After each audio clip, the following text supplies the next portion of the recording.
I'm gonna have to try so hard not to get too excited because we are officially, without a doubt, in the quietest room ever. I'm excited. I'm very excited, and in fact, given the situation we're in, I thought I would share yet another thing that is near and, in fact, quite dear to my heart. This is a computer. Believe it or not, I put it together with my very own grubby hands. Yes. And if you're wondering, yes, I did bring a banana for scale. This is quite a small banana, but you can see it is about one banana on all sides. And yeah, that is what I would like to share with you tonight. I am going to disassemble this computer and show you how I put it together and why I love it, and something that you usually don't see on these type of computer build videos is the fact that this has been in its current state for 2 years. So it has been working phenomenally for 2 years, and now I'm going to take it apart so I can clean it a bit and show you. So while I ramble about it a little bit, I'm going to start unscrewing these sides, because what I've done, you can see right here, is this entire case is made out of 1, 2, 3, 4, 5, and on the bottom 6 1/4-inch thick aluminum panels. I wanted to get thin aluminum, and when I went to the shop to request it, I must have misspoken, or they must have misheard me, because they gave me $100 worth of aluminum, and I didn't want to be a bother, so I just said, "Thank you very much. Thank you. Thank you." Come on. I'm gonna unscrew this side as well. The only piece I'm not going to be removing tonight is the bottom plate, because it is too complicated to put on. Come on, yeah, there you go. So with the top view, you're able to see already the chaos that has been going on here. So top plate is aluminum, and it's actually just held in with friction. When all of these are tightened, it squeezes the plate together, and essentially it holds itself together with the rest of the case. You can see I'm using like screws that you would typically use for small wooden cabinets. And I don't like opening up this computer case too much, because clearly I did not tap any threads into this aluminum. I just drilled holes into the panels such that they are a little bit smaller than the screws themselves. So they really can be prone to stripping themselves. And once they're stripped, you can no longer screw it tight. And essentially, you need to either get bigger screws or a new piece of aluminum, which isn't really good news for anyone. I originally made this or designed this, had the thought, in 2019, because I was traveling a lot, and, excuse that, so I was traveling a lot, and I needed a small computer so that I could, well, still edit and make videos on the go. And in hindsight, I really should have just gotten a laptop, but I don't like laptops. They're usually made out of plastic, and yeah, I've never been fond of them. Never. So I made this case instead. So you can see I used a graphics card extender cable. Don't know if that's exactly what it's called. But to get at this now, I need to disconnect the cable, and boom, I can lay the graphics card on its side. Before we take it all apart, here is the on and off switch. I found this switch off of a power supply, and I simply connected it to here using hot glue, which was a mistake because the hot glue kind of melts when the computer's running because it gets so hot. Another reason that I made this computer was in 2019. I was planning to do a lot of live streams, and you can't really do, or I didn't want to do ASMR if there was going to be a loud computer buzzing in the background. And so by making this, I essentially had a really, really quiet computer that I could have on. Oh, I forgot one of the screws. This computer is really calibrated so that the fans never go above 500 RPM, which is, which is a very, very low fan speed, and that's how it ultimately can run so quietly. And the aluminum panels are actually what is causing most of the cooling of the computer. So the fans don't have to work as hard because the actual computer case is cooling down the entire system. So we've opened it up a little bit so that you can get a better view of what's going on here.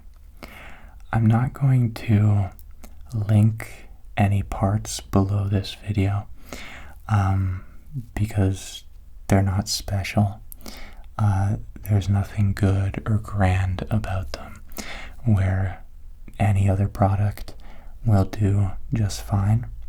Some of these are more expensive than you would typically want to pay, and that's because I don't buy a lot of computer parts. A lot of this stuff here is 3+ years old, and it runs every single day, and that's what helps me make videos. So you'll see the motherboard on the bottom, and there's an AMD CPU connected to the motherboard. And what I really like is this cooler. So this is just an aluminum heat sink. It takes the heat generated by your computer chip, and it dissipates that heat into these fins and into the surrounding air. And when I envision this computer, I always loved the idea of a tunnel, and I never understood why computer cases had funky designs where air would go in from the bottom left and out through the top right, and it was more like wind was bouncing around everywhere, and it just doesn't seem efficient. Now, I know there's a reason for that, but I still think a direct pattern of cold air going in one side and hot air leaving, going directly straight onto the other side, I think that is the best design. And I've proven it to myself that it works. A really, really funky part of this entire build is without a doubt the power supply. If there's anything you take from this video, 1, this thing's pretty cool. But 2, never, ever, ever, ever take apart a power supply. Not even if you know what you're doing. Just don't do it. It is extremely dangerous. You have capacitors on here that run at very high voltages. You run very high voltages directly into the power supply. And I have broken 3 power supplies, each of which were hundreds of dollars, because I'd forget one thing. And luckily for me, that wasn't gloves, rubber gloves, and that wasn't, my own safety. Essentially what happened was the power supply would ground itself incorrectly and fry.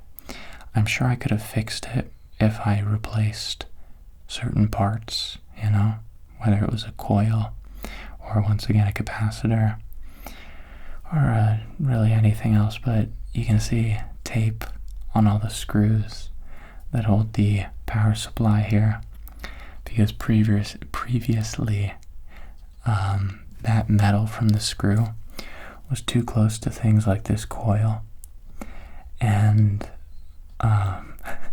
it just bridged the gap. So you had 120 Canadian volts running through an area that it shouldn't have been, which ruins the electrical device. So I did it like this because if I had a full power supply case, it would take up too much of the computer, but it also wouldn't stick to my idea or design of passive cooling, where air would need to flow over top of these components as well. So that's that. You can see that every single piece that is mounted to the aluminum is really cushioned by a huge piece of thermal tape, is what it's called. And essentially it just conducts the heat more efficiently from this component to the wall. And you can really tell that when the computer is running and you touch your hand to the side and it feels quite hot. And it's because of these transfer components. Another thing that plenty of computer cases miss out on is cooling on the bottom of circuitry, right? So, GPUs, graphics cards like this, maybe not so much does it matter. But motherboards, for instance, I've seen many computer cases in my day. And yeah, none of them had any proper cooling on the bottom of the motherboard. And, a lot of heat comes, from the top of the CPU, but also right through the bottom. There's not much depth or distance in that case. And so I'm really proud of that design, because not only is cold air wicking away all the hot air constantly from the middle, but all the other components on their backside are being cooled as well.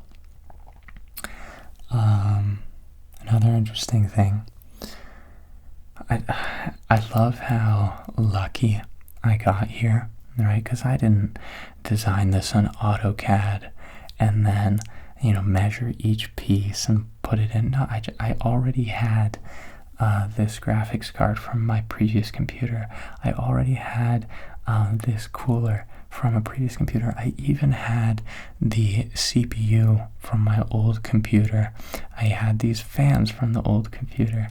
I essentially just bought a GPU riser cable, a motherboard, and this power supply, as well as many others. And everything just fit together perfectly. I used a hand saw to cut down all these edges. I only had one shot. And I remember the day very well, because it was a very raw, like when you get really focused on something and you're not even thinking, you're just doing. That is how this entire build happened. I just kind of felt it and started screwing things together, and it really fell into place. I just made the bottom panel the size of the motherboard and a little bit bigger to compensate for the fan in the back and for this power supply right here, and just start screwing it all together. So I'm looking in here, and I didn't use any filters. So like you can see, these fans, they're just drawing in air, which means it's also taking in dirt and dust and any other particles that really want to hop along on the journey. And I'm really surprised to see that there is almost no dust here, which is nice. I was gonna, dust it off, but I'm seeing there's absolutely no reason to. So kudos to me for keeping my room clean, which ultimately made my computer clean, because a surprising amount of computer fires come from dust buildup. And yeah, it's just good to see that I don't have that. Let's see. The one thing I didn't like about this motherboard, there are a few things. Initially, it had a lot of BIOS issues. It wasn't compatible with a lot of things, and they really took their time to update it. So even recently, they've just released very obvious fixes. But secondly, it had two fans. So one on the top here, and then one on the, I can't see it here, but I'm pretty sure it's on the front right here. And those would ramp up at 4,000 RPM all day, all the time. And it was so loud and so unnecessary. I made the risk of removing them. And I thought, okay, the motherboard's not going to last because it's going to overheat. And that wasn't the case. So I don't know if they just really over-engineered this thing, or they just wanted for it to look cool. I don't know. But yeah, after disabling the fans, the entire computer is pretty silent. Let's move on to the graphics card. It's basically any graphics card. It's an NVIDIA, and it's just with the casing removed. So I removed the fans, and I removed the plastic housing, because nothing's worse on a computer than plastic, because it is a very, very good insulator, which is not what you want when you're trying to cool components. So I never liked the fans on GPUs. Never really had a powerful one because I don't really need it. I don't play any video games. This computer essentially is just to edit videos on and watch YouTube on sometimes. Maybe do some homework. So yeah, the graphics card never had to be beefy.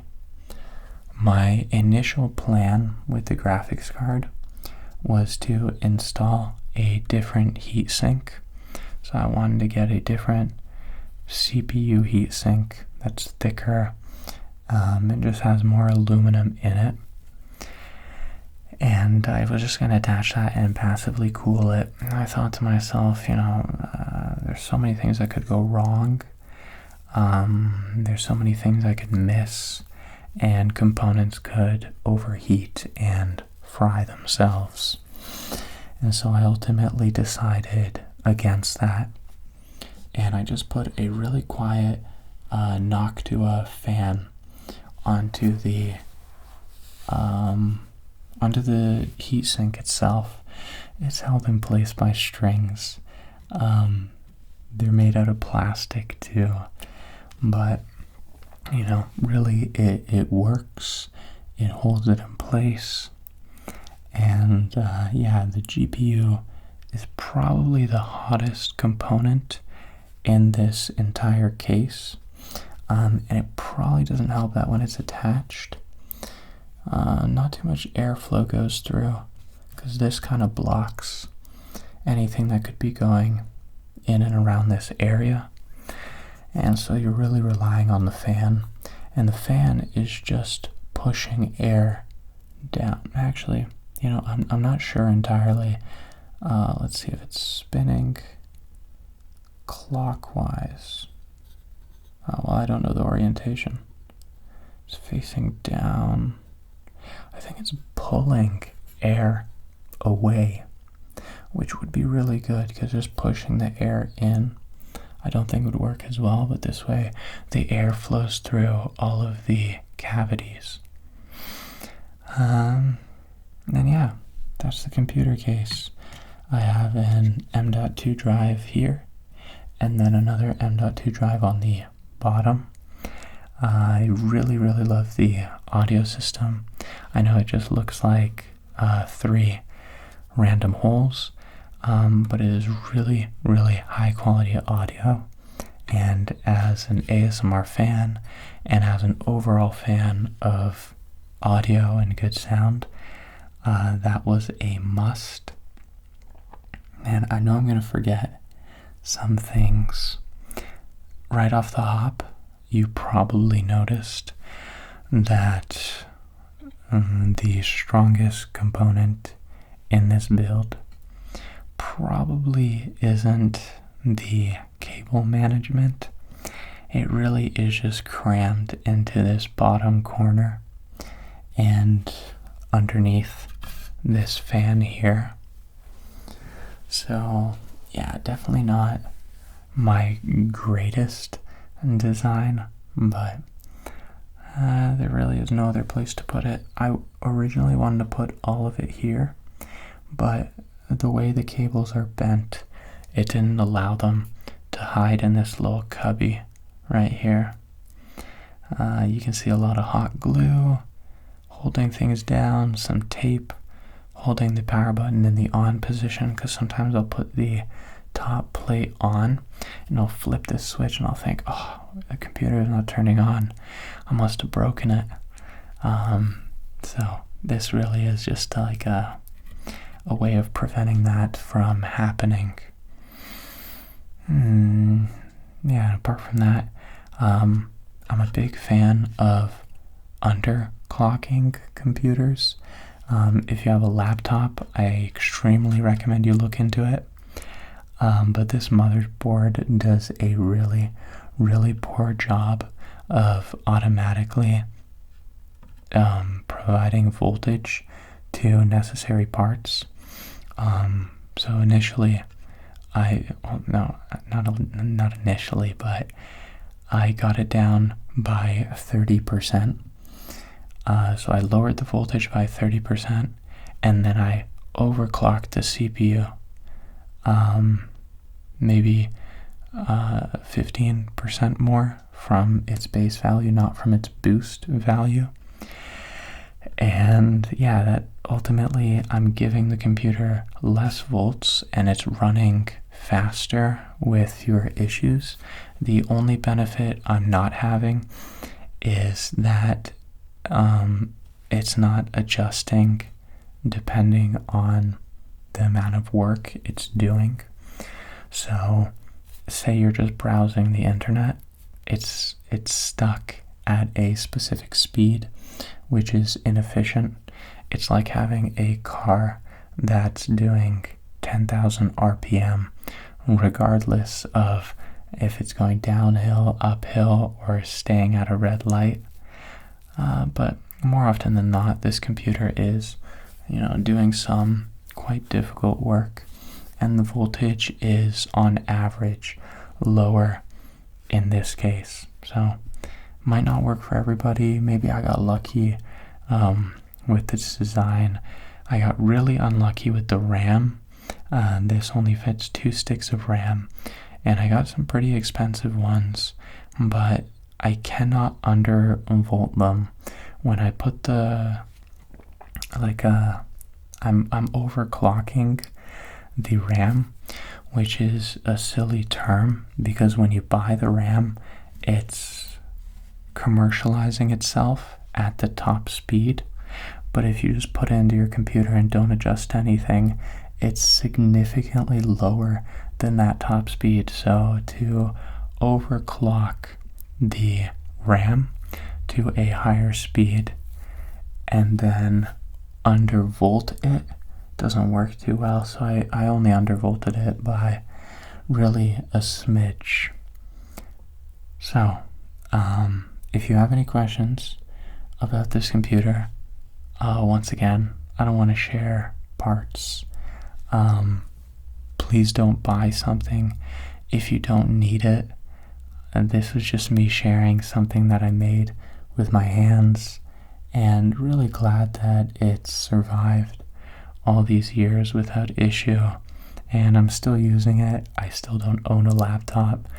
I might get a tablet soon, but yeah, this is my only computer, and it's what's cranked out hundreds of ASMR videos on YouTube.